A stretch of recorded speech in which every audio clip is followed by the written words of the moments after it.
काशी में जुलाहा रूप में जो रहे थे परमात्मा, ये असंग ब्रह्मांड के स्वामी हैं। हम इनको पहचान नहीं सके क्योंकि हमने परमात्मा की परिभाषा ही गलत सुन रखी है।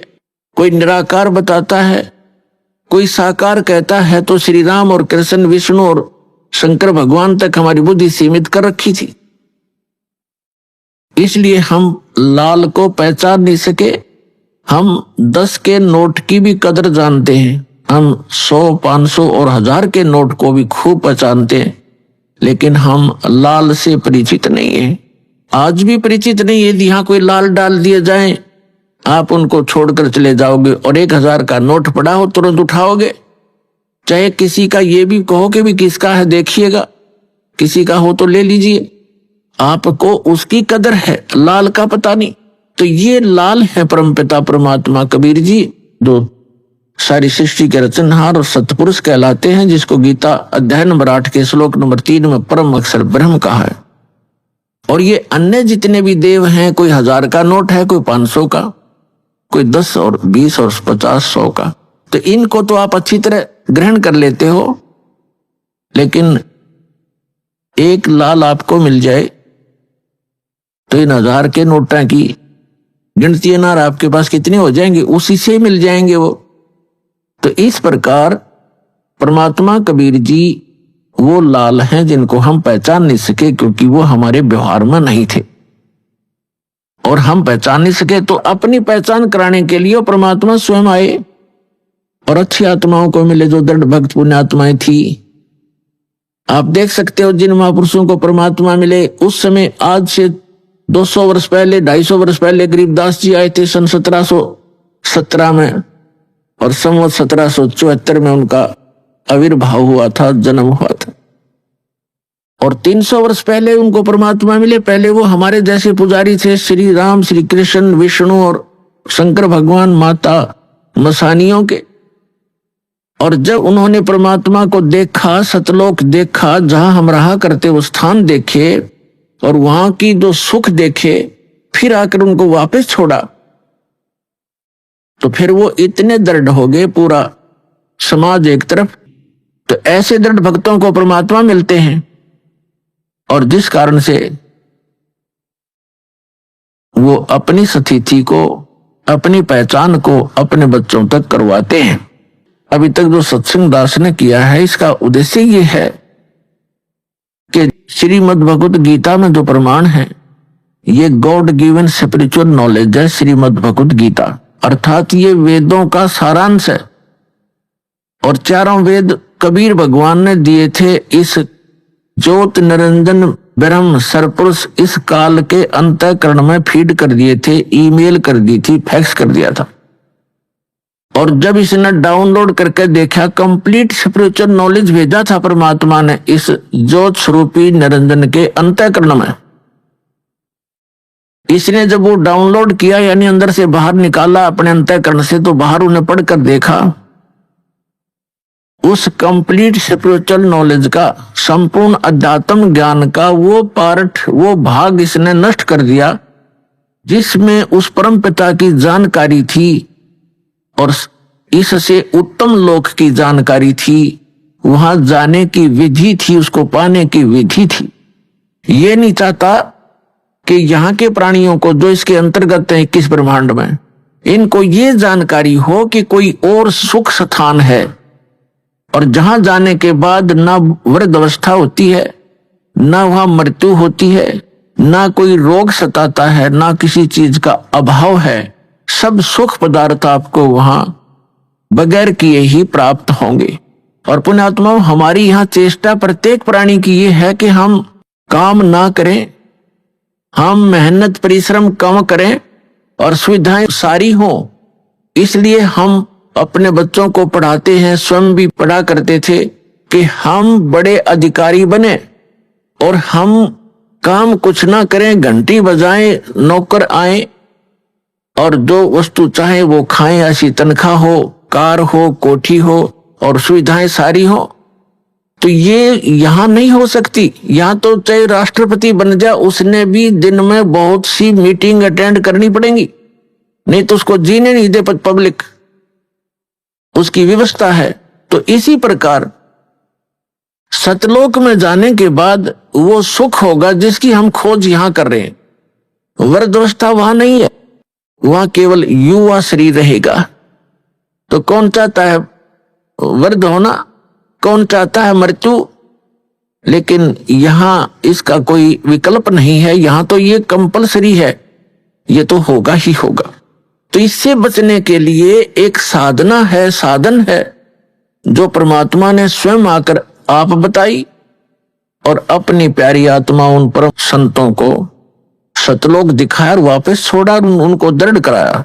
तो यहां पर जितने भी प्राणी हैं सबकी मृत्यु होती है,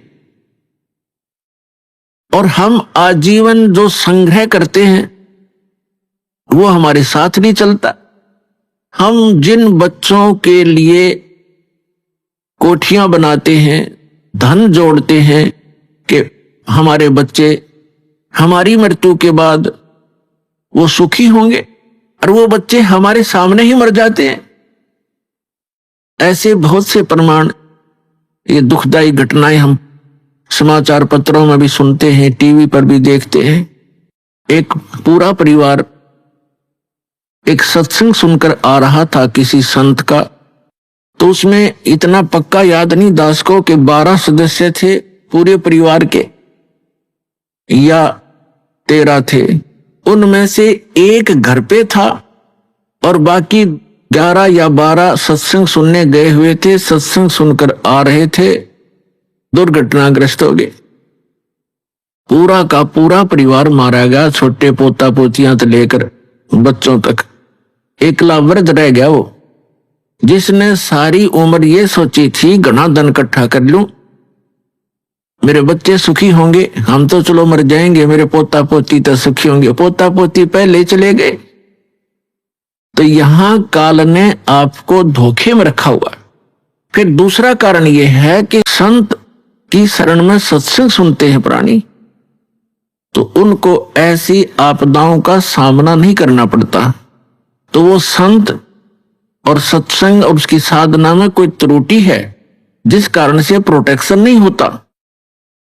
और दूसरा कारण ये होता है कि संत भी सही हो, साधना भी ठीक हो, लेकिन अपने में कोई त्रुटि हो, हम नियमों का पालन ना कर रहे हो, उससे क्या होता है, फिर नाम खंडित हो जाता है। उस कारण से भी प्राणी साधक होते हुए हानि उठा लेता है, क्योंकि उसका प्रोटेक्शन समाप्त हो जाता है।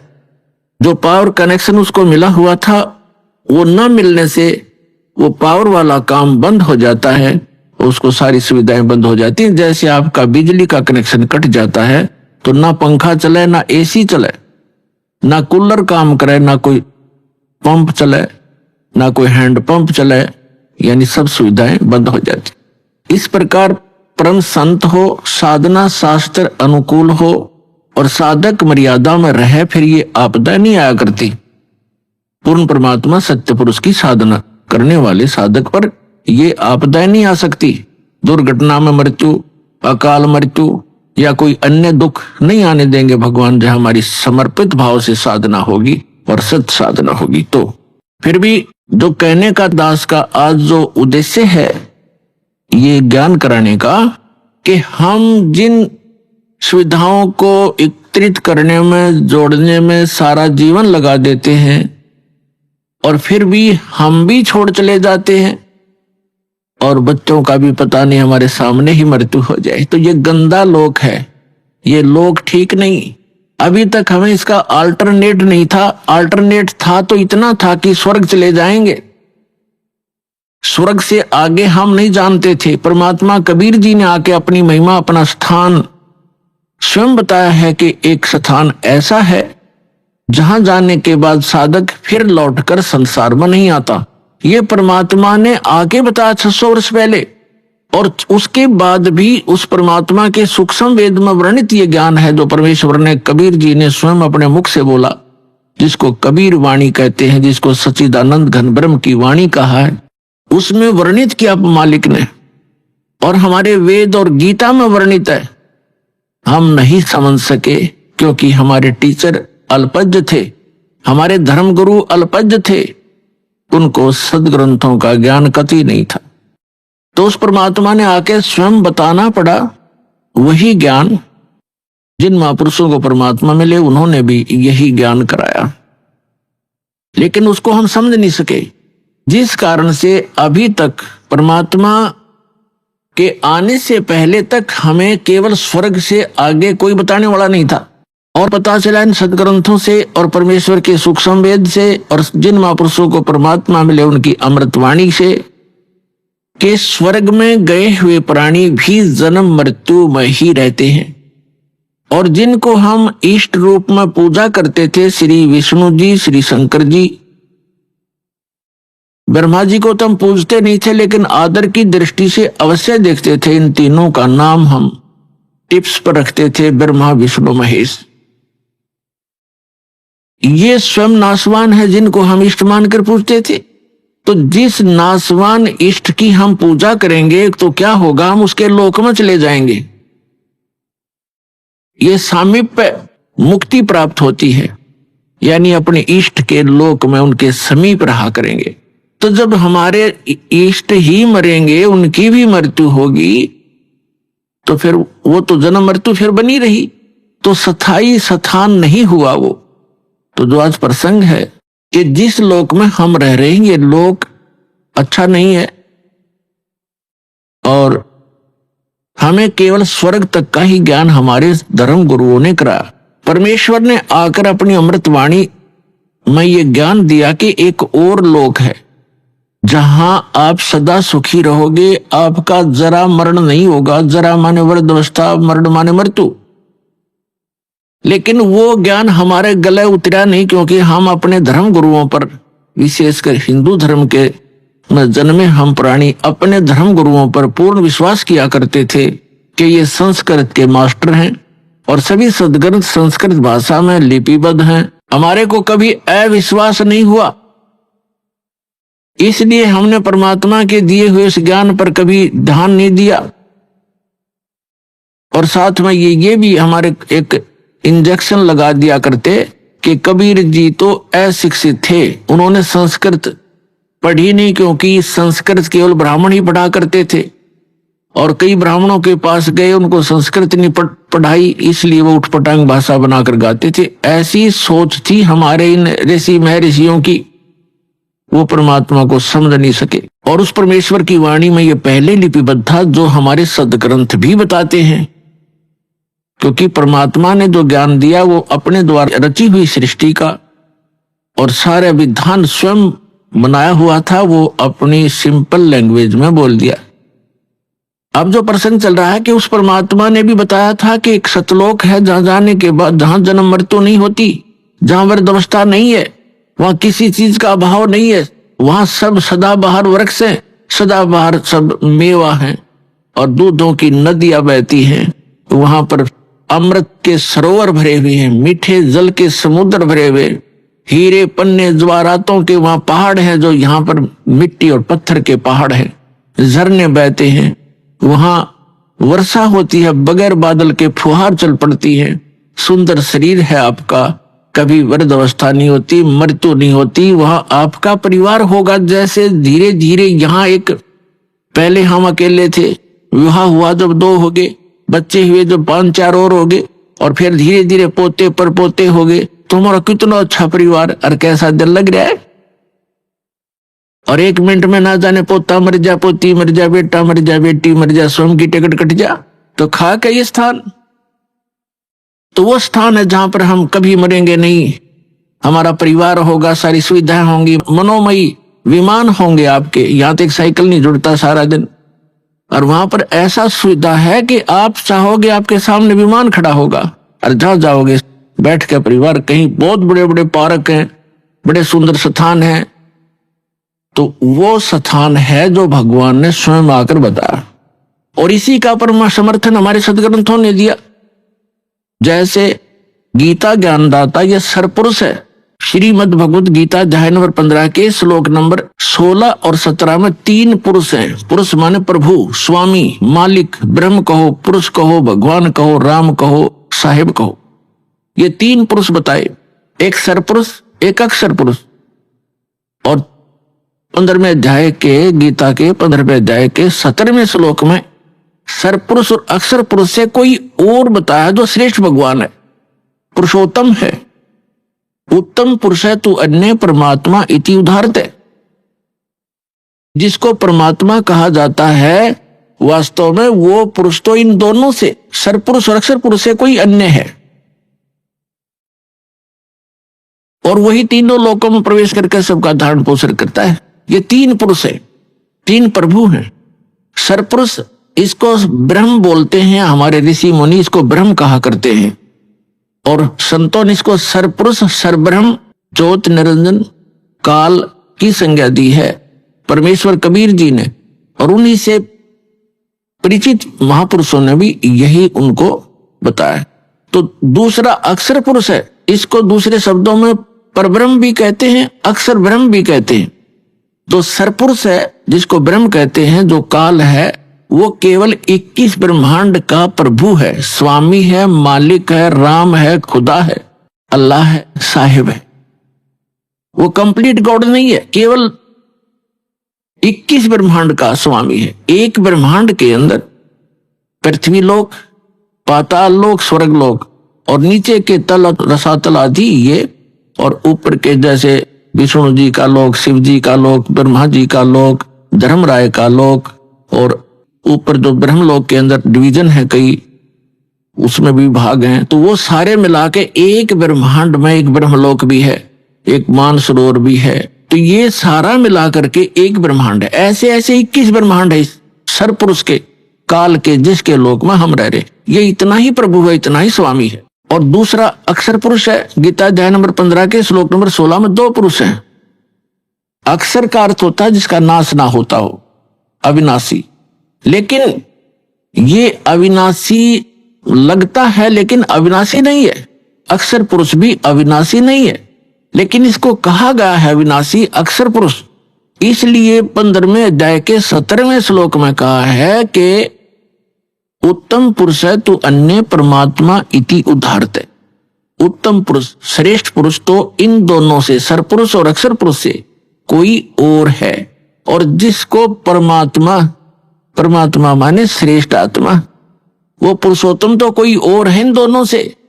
जिसको परमात्मा यानी श्रेष्ठ आत्मा, परमात्मा का सीधा सा अर्थ होता है जो केवल सुख दे, दुख ना दे। जो दुख दे वो परमात्मा कैसे रह गया, श्रेष्ठ आत्मा कैसे हो गया? तो हमने डेफिनेशन का भी नहीं पता था आज तक उस गॉड की जिसकी हम पूजा करने जा चले थे और पूजा कर रहे थे। तो हम ऐसे ही धूल अंधेरे में घूम रहे थे, जंगल में भटका रखे थे, हमें कोई रास्ता नहीं था। तो इसमें लिखा फिर ये लोग तड्रम अविश्य विवर्ती अवय ईश्वर है, जो तीनों लोकों में प्रवेश करके सबका धारण पोषण करता है, वो है अविनाशी परमात्मा, अवय ईश्वर है, वो है अविनाशी। ऊपर वाले को अक्षर पुरुष को भी अक्षर का अर्थ वैसे अविनाशी होता है, लेकिन ये रिजेक्ट कर दिया यहाँ पर कि इन दोनों से अन्य है जो वास्तव में अविनाशी है। अभी सारी डिटेल को समझाएंगे आज के सत्संग में। पहले जो प्रसंग चल रहा था कि वो परमात्मा ही आकर स्वयं ज्ञान देता है, और उसने आकर के हमें बताया कि इससे हटकर कोई और स्थान है जहां आप पहले रहा करते थे, और अपनी गलती के कारण आप बालकपन करके आप यहां आगे गंदे लोक में फंस गए। अब यहां से जाने का विकल्प आपके पास नहीं रहा, ना किसी ऋषि महर्षि और संत और ब्रह्मा विष्णु महेश को भी यहां से वापस जाने के मार्ग का पता नहीं। उसके लिए परमात्मा स्वयं आते हैं। जो प्रसंग चल रहा था तो परमात्मा 3 स्थिति में बताया आपको कि जो सतलोक में रहता है, जहां हम रहते थे, वहां करोड़ सूर्य करोड़ चंद्रमा मिला दे उनका ऐसा प्रकाश है। फिर परमात्मा अन्य हल्का तेज पुंज का रूप बनाकर कभी भी आकर प्रकट हो जाते हैं एक संत साधु की, महात्मा की वेशभूषा में। या तीसरी स्थिति, सेकंड स्थिति परमात्मा की यह है, प्रत्येक युग में वहां से चलकर आते हैं सहस्रीर कमल के फूल पर, एक सरोवर के अंदर कमल के फूल पर शिशु रूप धारण करके विराजमान होते हैं। वहां से निसंतान जिनके बच्चे नहीं होते उठा ले जाता है, और फिर उसकी परवरिश वहां होती है। फिर धीरे धीरे 5 वर्ष की आयु में ही वो बड़े बड़े विद्वानों के छक्के छुड़ाना शुरू कर देते अपने अध्यात्म ज्ञान के आधार से। हम फिर आते हैं गीता अध्याय नंबर 15 के श्लोक नंबर 16 और 17 पे, क्योंकि प्रसंग चला है कि एक परमात्मा ने भी आकर बताया और इन सदग्रंथों में भी प्रमाण है कि कोई ऐसा स्थान है जहां जाने के बाद साधक फिर लौटकर संसार में कभी नहीं आते, वह स्थायी स्थान पाते हैं। और जब तक हम इस काल के लोक में हैं, कितनी साधना कर लें, उस सत्य पुरुष के बताए उस सत्य ज्ञान के आधार से जब तक सत्य साधना नहीं करेंगे तो हमारी जन्म मृत्यु सदा बनी रहेगी।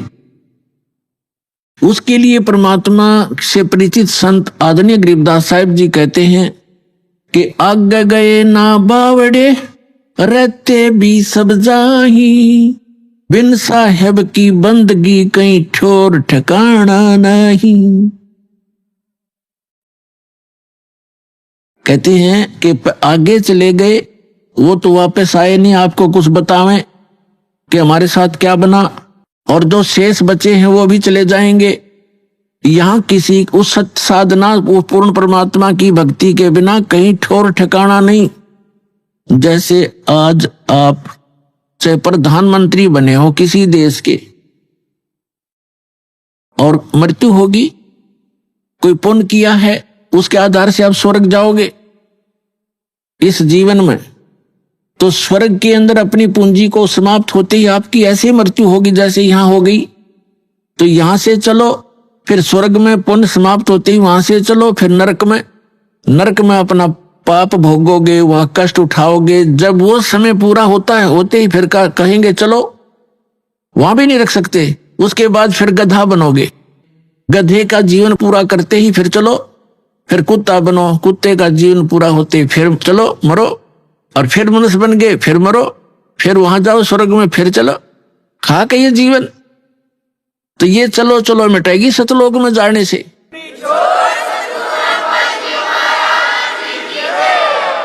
और वो चलो चलो ना तो ब्रह्मा की मिट्टी, ना विष्णु की, ना शिव जी की, और ना सरपुरुष की, ना अक्षर पुरुष की, केवल परम अक्षर पुरुष, परम अक्षर ब्रह्म है वो परमात्मा जो स्वयं वास्तव में अविनाशी है। उसकी साधना करने से भी साधक उस लोक में चले जाते हैं जहां प्राणी कभी नहीं मरते, कभी वृद्ध नहीं होते, और वहां सदा युवा शरीर रहता है, और वापस लौटकर इस गंदे लोक में फिर नहीं आते। श्रीमद् भगवद गीता अध्याय नंबर 2 के श्लोक नंबर 12 में, अध्याय नंबर 4 के श्लोक नंबर 5 और 9 में, गीता अध्याय नंबर 10 के श्लोक नंबर 2 में ये गीता ज्ञानदाता अर्थात सरपुरुष कह रहा है। ये गीता का ज्ञान श्री कृष्ण जी में प्रवेश करके ये सरपुरुष बोल रहा है, काल बोल रहा है, जिसका ये स्वयं प्रमाण दे रहा है गीता अध्याय नंबर 11 के श्लोक नंबर 32 में कि अर्जुन मैं काल हूं, और इन सभी लोगों का नाश करने के लिए, सभी योद्धाओं का नाश करने के लिए मैं अब प्रवृत्त हुआ हूं, अब श्री कृष्ण में प्रकट हुआ हूं, मैं बड़ा हूं, इसमें प्रवेश हुआ हूं। श्री कृष्ण ने पहले कभी नहीं कहा मैं काल हूं, नहीं तो श्री कृष्ण तो पहले ही वहां खड़े थे। अब ये कैसे कहते कि मैं अब प्रवृत्त हुआ हूं। ये दास का सत्संग है, सीडी बना रखी है कि श्रीमद् भगवद गीता का ज्ञान किसने दिया, उससे आप डिटेल जान सकते हो। अब प्रसंग दूसरा है, यहाँ ये विषय अब शॉर्ट आउट नहीं करूंगा। ये खुद कहता है कि अर्जुन तेरे और मेरे बहुत जन्म हो चुके हैं, तू नहीं जानता मैं जानता हूं, और मेरी उत्पत्ति को, उत्पत्ति माने जन्म को, इसका जन्म तो हुआ ही है, ना देवता जानते ना ऋषि जानते, क्योंकि ये सब मेरे से ही उत्पन्न हुए हैं, इनका आदि कारण मैं हूं। और गीता अध्याय नंबर 10 के श्लोक नंबर 3 में तुरंत कहता है कि मैं अजन्मा हूं। अजन्मा क्योंकि जब श्री कृष्ण जी में बोल रहा है उस समय उसका जन्म नहीं हुआ, जब तो भूत की तरह उसमें प्रवेश है, वो ठीक कह रहा है मैं अजन्मा हूं, मैं अज हूं। अब मैं जन्म लेकर नहीं आया श्री कृष्ण जी की तरह, मैं तो इसमें वैसे प्रकट होकर बोल रहा हूं, बाकी ये नहीं कि वो अविनाशी है। वो अब पता चलेगा वो कितना उसका समय है, कैसा पीरियड है उसका जीवन का। अब जो प्रसंग है कि जब हम जैसे श्रीमद् देवी भागवत यानी देवी पुराण के अंदर सचित्र मोटा टाइप गीता प्रेस गोरखपुर से प्रकाशित जो हिंदू समाज के श्रद्धालु शिरोधार्य हैं और अपने सबके घरों पर रखी हैं जो जरा सी भी भगवान में आस्था रखता है। उसके तीसरे स्कंद में 123 पृष्ठ पर विष्णु जी स्वयं स्वीकार करते हैं, अपनी माता दुर्गा की वो स्तुति कर रहे हैं कि तुम शुद्ध स्वरूपा हो, ये सारा संसार तुम ही से उद्भासित हो रहा है। मैं ब्रह्मा और शंकर आपकी कृपा से ही विद्यमान है। हमारा तो आविर्भाव माने जन्म और तिरोभाव माने मृत्यु हुआ करता है, हम अविनाशी नहीं है। और स्वयं भगवान विष्णु जी कह रहे हैं कि आप ही प्रकृति देवी हो। भगवान शंकर कहते हैं कि जब विष्णु जी के बाद ब्रह्मा जी आपसे उत्पन्न हुए तो क्या मैं आपका पुत्र नहीं हुआ, तमोगुणी लीला करने वाला। तो कहने का भाव ये है कि ये भी नासवान है, इनकी जन्म मृत्यु होती है, इनकी जीवनी में लिखा है, अभी आपको सुनाया। यदि हम विष्णु जी की पूजा करते हैं, श्री कृष्ण जी की करते हैं या श्री राम की करते हैं, तो हम विष्णु जी की पूजा कर रहे हैं। और हम शंकर जी की पूजा करते हैं तो हम जैसे विष्णु जी की पूजा करेंगे, विष्णु जी के लोक में जाएंगे, स्वर्ग के अंदर। उनका स्वर्ग समझो एक रेस्टोरेंट है, प्रत्येक उसके अंदर डिस्ट्रिक्ट के अंदर होता है, प्रत्येक शहर में होते हैं रेस्टोरेंट। वो जैसा शहर जिस अतिथि का है उसमें वैसे ही रेस्टोरेंट उपलब्ध होते हैं। जहां घने धनी लोग जाते हैं वहां पर बहुत अच्छी सुविधा और सब बकवादों से जो है युक्त वहां पर रेस्टोरेंट मिलते हैं। तो जितनी ज्यादा पुण्यकर्मी प्राणी होंगे उनको जिस लोक में वो जाएंगे वो अच्छा रेस्टोरेंट देंगे, उनको अच्छी सुविधाएं प्राप्त होंगी, उनकी जेब कटेगी खुद की, पैसे उनके अपने खर्च होते हैं जो रेस्टोरेंटों में जाते हैं।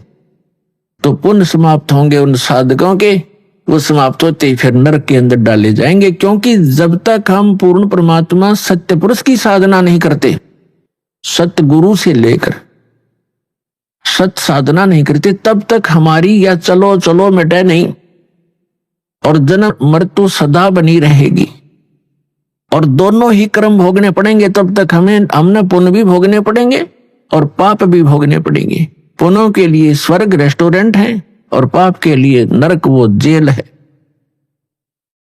और फिर जन्म मृत्यु सदा बनी रहेगी। तो इसका विकल्प अब पता चला, इसका अल्टरनेट का पता लग गया है, इसका समाधान हो सकता है। तो हमने ये ग्रहण करना चाहिए और अपना कल्याण कराना चाहिए। अब जो प्रसंग चल रहा है कि गीता ज्ञान दाता कहता है मेरी भी जन्म मृत्यु होती है, अर्जुन तेरी भी होती है। ये ब्रह्मा विष्णु महेश का पिता है और दुर्गा इनकी माता है, ब्रह्मा विष्णु महेश की। श्री दुर्गा जी इनकी माता है और ये सरपुरुष गीता ज्ञानदाता ये काल, ये श्री ब्रह्मा श्री विष्णु श्री शिव जी के पूज्य पिताजी। अब ये भी नासवान, इनका पिता भी नासवान। ये खुद कहता, गीता ज्ञानदाता कहता है अध्याय नंबर 2 के श्लोक 12 में, गीता अध्याय नंबर 4 के श्लोक 5 और 9 में, गीता अध्याय नंबर 10 के श्लोक नंबर 2 में कि अर्जुन तेरे और मेरे बहुत जन्म हो चुके हैं, तू नहीं जानता मैं जानता हूं। और फिर ये अपनी साधना बताता है और इसलिए ये कहता है कि गीता अध्याय नंबर 18 के श्लोक नंबर 62 में, गीता अध्याय नंबर 15 के श्लोक नंबर 4 में कि अर्जुन तू सर्वभाव से उस परमेश्वर की शरण में जा।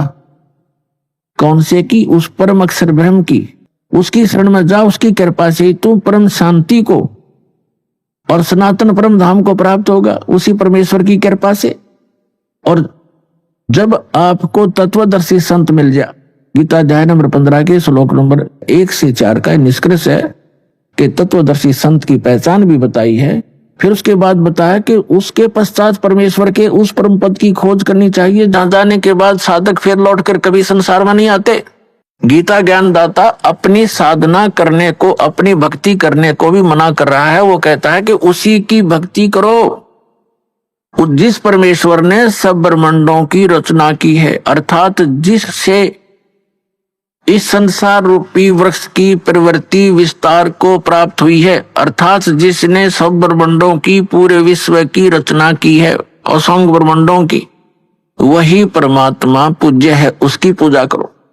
अब प्रसंग चल रहा है श्रीमद् भगवत गीता अध्याय नंबर 4 के श्लोक नंबर 32 में गीता ज्ञानदाता कहता है कि अर्जुन अभी तक मैंने आपको अध्याय इसी 4 के श्लोक 25 से लेकर 31 तक जो भी साधनाएं बताई वो कंप्लीट नहीं है, वो पूर्ण नहीं है। वो तो उन साधकों की अपनी सोच है कि वो प्रत्येक अपनी साधना जैसी भी कोई कर रहा है उसको पाप नाशक मानकर कर रहा है। यानी पाप नाशक भी मोक्षदायक, पाप नाश होंगे तभी तो मोक्ष होगा।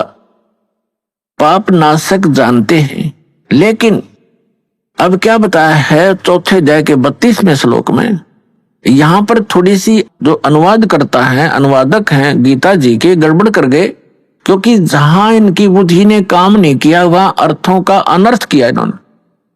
उदाहरण के तौर पर गीता अध्याय नंबर 7 के श्लोक नंबर 18 में अनुत्तम शब्द है, तो उसका इन्होंने अति उत्तम कर दिया। ये बालक भी ना कर सकता, चौथी कक्षा 5वीं कक्षा का। अनुत्तम माने अति उत्तम, कोई लिख देगा 0 नंबर आएंगे उसके, और ये 100 के 100 नंबर प्राप्त कर रहे। ये अज्ञानी अनुवादक और ऋषि महर्षि। इसी प्रकार गीता अध्याय नंबर 18 के श्लोक नंबर 66 में एक वर्ज शब्द है। वर्ज का अर्थ जाना होता, आना नहीं होता। जैसे इंग्लिश वर्ड गो है, तो गो का अर्थ आना नहीं हो सकता, जाना ही होता है। कहीं पर भी लिखा हो चाहे इसमें समास और फलाना, ये बकवास है, इनकी अपनी अज्ञानता का प्रमाण है उनका। वो गलत बताते हैं हमारे को कि ऐसे बनता है, ऐसे बनता है। ये इनकी, क्योंकि अज्ञानी व्यक्ति कुछ ना कुछ तगड़मबाजी तो करेगा।